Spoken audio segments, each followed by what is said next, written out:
मशीनों के नज़दीक बैठना, साए में रेस्ट करना, खाना खाना, नमाज़ पढ़ना, इनके साथ टेक लगाकर बैठना, ये सब चीज़ें मना हैं। चाहे इक्विपमेंट्स पार्किंग के अंदर पार्क्ड हों, फिर भी मना है। मशीनों की रिफ्यूलिंग करते वक्त, डीज़ल डालते वक्त मशीनों के इंजन बंद होने चाहिए।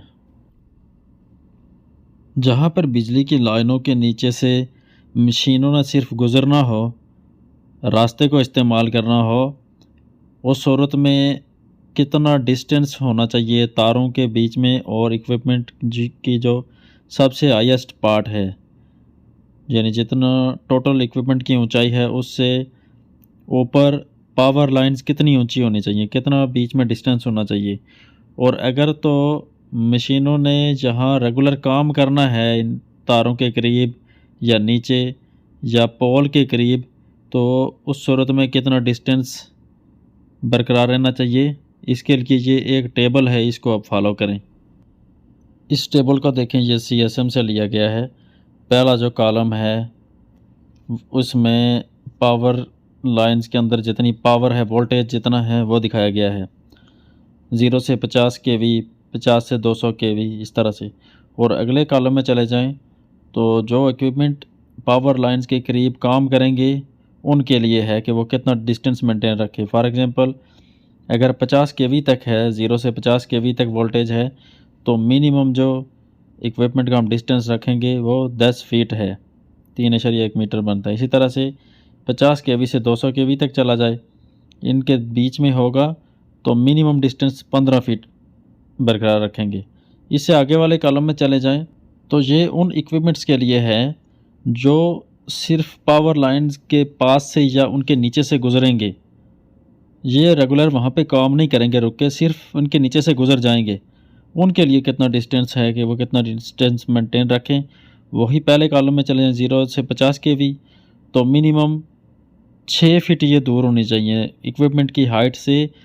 जो केबल्स हैं वो कम से कम 6 फीट हाइट पर होने चाहिए। और वोल्टेज अगर बढ़ता जाएगा तो डिस्टेंस दूर होते जाएंगे, हम उतना उतना फासला ज़्यादा रखेंगे। 50 से 200 10 फीट, 200 से 350 फिर भी 10 फीट ही है, 350 से 500 तक 16 फीट। इस तरह से डिस्टेंस बढ़ता जाएगा जितना वोल्टेज बढ़ते जाएंगे।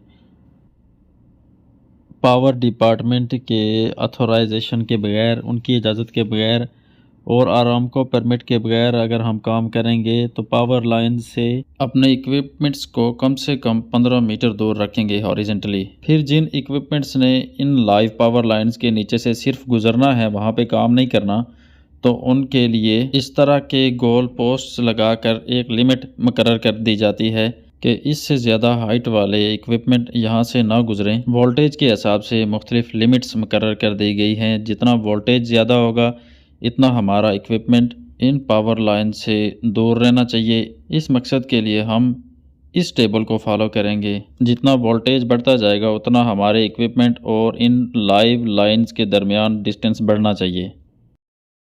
हैवी इक्विपमेंट्स के अंदर अमूमन डीजल इस्तेमाल होता है इनके इंजन के अंदर, और इंटरनल कंबशन होती है। जब इंटरनल कंबशन होती है तो कार्बन मोनोऑक्साइड पैदा होती है, और कार्बन मोनोऑक्साइड भी बहुत जहरीली गैस है जिससे एकदम मौत वाक़या हो जाती है। इसीलिए बंद कमरों के अंदर, बिल्डिंग्स के अंदर जहाँ पे वेंटिलेशन ना हो, एग्जॉस्ट सिस्टम ना हो, वहाँ पर हैवी इक्विपमेंट्स को चलाना मना है जो डीजल के ऊपर जिनके इंजन चलते हों। अब इस पॉइंट पर आकर आरामको ने जनरेटर्स को और कंप्रेसर्स को, एयर कंप्रेसर्स को भी हैवी इक्विपमेंट वाले टॉपिक में शामिल किया हुआ है। तो इस पॉइंट पे आके ये चीज़ समझ आती है कि बंद कमरों में, बंद बिल्डिंग्स के अंदर पावर जनरेटर्स और कंप्रेसर्स वगैरह का इस्तेमाल मना है, क्योंकि ये कार्बन मोनोऑक्साइड निकालते हैं। और बंद कमरों के अंदर जब इनके पास कोई आदमी जाएगा इनको ऑन ऑफ करने के लिए, या और किसी काम से जाएगा उस एरिया में, उस बिल्डिंग के अंदर, और गैस मौजूद होगी तो उसकी मौत हो जाएगी। इसलिए इन इक्विपमेंट्स को, जनरेटर्स को, एयर कंप्रेसर्स को, या और कोई भी इस तरह के इक्विपमेंट्स हैं जिनमें इंटरनल कंबशन होती है, डीजल वगैरह इस्तेमाल होता है, उनका इनडोर इस्तेमाल मना है। वेल वेंटिलेटेड एरिया में इनका इस्तेमाल करना चाहिए, खुली हवा में। इस पॉइंट के साथ इससे मिलता जुलता दूसरा पॉइंट भी है कि ये हैवी इक्विपमेंट्स, अब यहाँ पर बात सिर्फ जनरेटर्स और एयर कंप्रेसर्स की नहीं, यहाँ पे सारे हैवी इक्विपमेंट्स की बात हो रही है टोटल, जिनमें इंटरनल कंबशन होती है, बैको, लोडर, क्रेन, जिनमें भी इंटरनल कंबशन होती है और आपने धुआं निकलता हुआ देखा होगा इनमें से। और तो इन हैवी इक्विपमेंट्स को हमने किसी ऐसी जगह पर काम के लिए खड़ा नहीं करना कि जहाँ से ये धुआं निकल रहा हो इनका, और वो धुआं हवा की डायरेक्शन पकड़कर ऐसी जगह जाता हो कन्फाइंड स्पेस के अंदर जहाँ अंदर बंदे मौजूद हों। फ़र्ज़ कर लेते हैं किसी एक जगह कन्फाइंड स्पेस में बंदे काम कर रहे हैं और हैवी इक्विपमेंट इस उनके नज़दीक किसी ऐसी जगह लगा हुआ है कि जहाँ पर उसका धुआं हवा के साथ कन्फाइंड स्पेस की डायरेक्शन में जा रहा है और अंदर दाखिल हो रहा है कन्फाइंड स्पेस में, और अंदर बंदे मौजूद हैं। इस डायरेक्शन में, इस सूरत में हैवी इक्विपमेंट्स को लगाना, वहाँ पर इनसे काम लेना ममनू है। अगर मजबूरन यहाँ पे दोनों एक्टिविटीज़ जारी रखना ज़रूरी है तो इस सूरत में मैकेनिकल वेंटिलेशन बहुत ज़रूरी है। इसके बगैर बंदों को कन्फाइंड स्पेस के अंदर दाखिल ना करें। मैकेनिकल वेंटिलेशन से धुएं का रुख दूसरी तरफ मुड़ जाएगा, या नहीं तो कन्फाइंड स्पेस के अंदर मौजूद जो धुआं बाहर से अंदर जा रहा है उसको मैकेनिकल वेंटिलेशन से बाहर निकाला जा सकता है। और रेगुलरली बंदों के अंदर जाने से लेके बंदों के बाहर आने तक वेंटिलेशन लगातार जारी रहेगी, ताकि बाहर की ताज़ी हवा अंदर जाए वेंटिलेशन से, और जो धुआं अंदर जा रहा है उसको बाहर निकाला जा सके एग्जॉस्ट सिस्टम के ज़रिए। रात को जब इक्विपमेंट्स को हम पार्क करके जाएंगे तो इंजन बंद करके, यानी मशीन स्टार्ट नहीं होनी चाहिए, इंजन बंद करके ब्रेक अप्लाई करके इनके ब्लेड्स, बकेट्स, बूम जो हैं वो डाउन करके ज़मीन के साथ लगा के चाबियां निकाल के फिर इक्विपमेंट को छोड़कर जाएंगे। अगर हाईवे के नज़दीक काम हो और रात को हाईवे के नज़दीक ही हमने मशीनें पार्क करनी हैं तो पार्क की हुई मशीन को बैरिकेड करें, उस एरिया को बैरिकेड करके रिफ्लेक्टर्स लगाएं वहाँ पे बैरिकेड के साथ, या मशीनों के साथ भी आप रिफ्लेक्टर्स लगा सकते हैं कि जब हाईवे पर चलती हुई गाड़ियों की लाइट पड़ेगी इस पार्क की हुई मशीन पर, या वहाँ पे इसके अराउंड जो बैरिकेड हमने किया उस पर जब लाइट पड़ेगी तो ये एक चमक रिफ्लेक्ट होके रिफ्लेक्टर्स के थ्रू वापस ड्राइवर्स को लगेगी, तो उनको समझ आ जाएगी कि इस एरिया में कोई इक्विपमेंट पार्क है, तो वो अलर्ट हो जाएंगे। अब आखिर में रही बात मशीन के डॉक्यूमेंट्स की, जो मैंने शुरू में बताया था कि मशीन के लिए जो डॉक्यूमेंट्स चाहिए होंगे जो हमने चेक करने हैं, और ऑपरेटर के पास कौन से डॉक्यूमेंट्स होने चाहिए, इन दोनों के डॉक्यूमेंट्स हमने जो चेक करने हैं। तो आजकल सऊदी आरामको के प्रोजेक्ट्स पर मशीनों के साथ इस तरह से QR कोड लगे हुए हैं। सारी डिटेल आप इस QR कोड को स्कैन करेंगे तो आपके सामने आ जाएगी कि इस मशीन के पास इस वक्त कौन से डॉक्यूमेंट्स वैलिड हैं और अवेलेबल हैं, और ऑपरेटर्स के कौन कौन से डॉक्यूमेंट्स हैं। इस तरह से आप स्कैन करेंगे तो इस तरह की डिटेल हमारे सामने आ जाएगी। ये सिस्टम अभी इम्प्लीमेंट हो रहा है आहिस्ता आहिस्ता। अगर आपके प्रोजेक्ट के ऊपर QR कोड स्कैनिंग सिस्टम अभी तक नहीं है तो आप फिज़िकली ही डॉक्यूमेंट्स को चेक करें। इन सारे डॉक्यूमेंट्स की कापीज़ वहाँ पर ऑपरेटर के पास मौजूद होंगी। नॉर्मली सऊदी आरामको प्रोजेक्ट्स के ऊपर जो इक्विपमेंट के साथ हमें डॉक्यूमेंट्स चाहिए उनमें इसकी इंश्योरेंस, इसकी रजिस्ट्रेशन, इसकी थर्ड पार्टी सर्टिफिकेट, ये ज़रूरी डॉक्यूमेंट्स हैं जो हर सूरत में हर इक्विपमेंट के साथ होने चाहिए।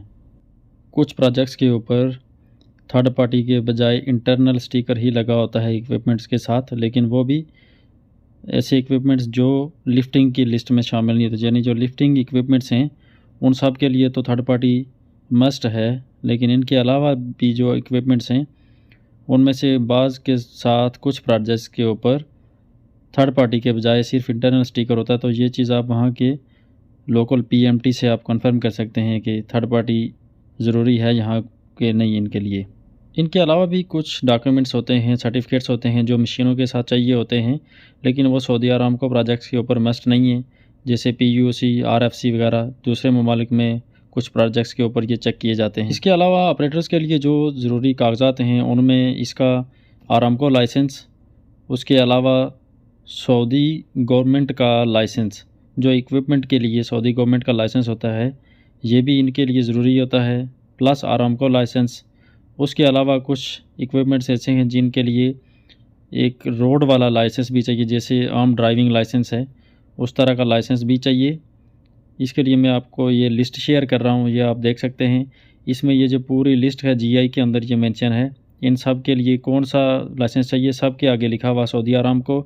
उसके अलावा जो हैवी सऊदी गवर्नमेंट लाइसेंस है वो भी इनके लिए चाहिए, जिस जिसके लिए चाहिए वो आगे मेंशन है। और फिर आगे बूम ट्रक के लिए लिखा हुआ है कि उनके लिए ड्राइविंग लाइसेंस भी चाहिए। जो आम रोड पर ड्राइवर्स जो गाड़ियाँ चलाते हैं उनके लिए ड्राइविंग लाइसेंस भी चाहिए, क्योंकि बूम ट्रक गाड़ी की तरह रोड के ऊपर भी चलता है, गाड़ी भी वो गाड़ी ही है समझ लें, तो हैवी इक्विपमेंट के अंदर भी आता है, इसलिए इसके लिए ये लाइसेंस भी ज़रूरी है। बाकी जो जितने भी मशीनें हैं उनके लिए ये वाला लाइसेंस ज़रूरी नहीं है, जो आखिरी कॉलम में मेंशन है, SAG पब्लिक ड्राइवर्स लाइसेंस जो आपको नज़र आ रहा है। इसलिए कि बाकी इक्विपमेंट का रोड के ऊपर गाड़ियों की तरह चलना ममनू होता है। ये जब भी ये इक्विपमेंट मूव करेंगे क्रेन समेत, ये किसी लो बेड या ट्रेलर के ऊपर इनको लोड करके ले जाया जाएगा। इस लिस्ट के अलावा अगर कोई इक्विपमेंट है तो उसके लिए कौन सा लाइसेंस चाहिए, ये चीज़ भी आप वहाँ के लोकल PMT से कन्फर्म कर सकते हैं। और इनमें से भी कुछ इक्विपमेंट्स के साथ आरामको के बजाय थर्ड पार्टी लाइसेंस भी एक्सेप्टेबल है, ये चीज़ भी आप PMT से कन्फर्म कर सकते हैं या अपडेटेड GI से। आखिर में कुछ हैवी इक्विपमेंट्स की चेकलिस्ट शेयर कर रहा हूँ, इनमें से भी आपको काफ़ी सारा नॉलेज मिलेगा। किसी भी चीज़ की इंस्पेक्शन एक पेपर वर्क के ज़रिए कंप्लीट होती है, तो मशीनों की इंस्पेक्शन भी एक पेपर के थ्रू कंप्लीट होती है, जिसको चेकलिस्ट कहते हैं। चेकलिस्ट के ऊपर मशीनों के तमाम पार्ट्स मेंशन किए होते हैं, तो हम 1 बाय 1 पेपर से देख के उनको चेक करते रहते हैं। कोई पार्ट डैमेज है, कोई मिसिंग है या कोई कमेंट्स हमने लिखने होते हैं, तो ये पेपर हमारे काम आता है। इस चेकलिस्ट को आप मशीन के डॉक्यूमेंट्स के साथ ही कंसिडर करें या अलग एक इसको कंसिडर करें पेपर, लेकिन ये डेली मशीन की इंस्पेक्शन के लिए ज़रूरी है।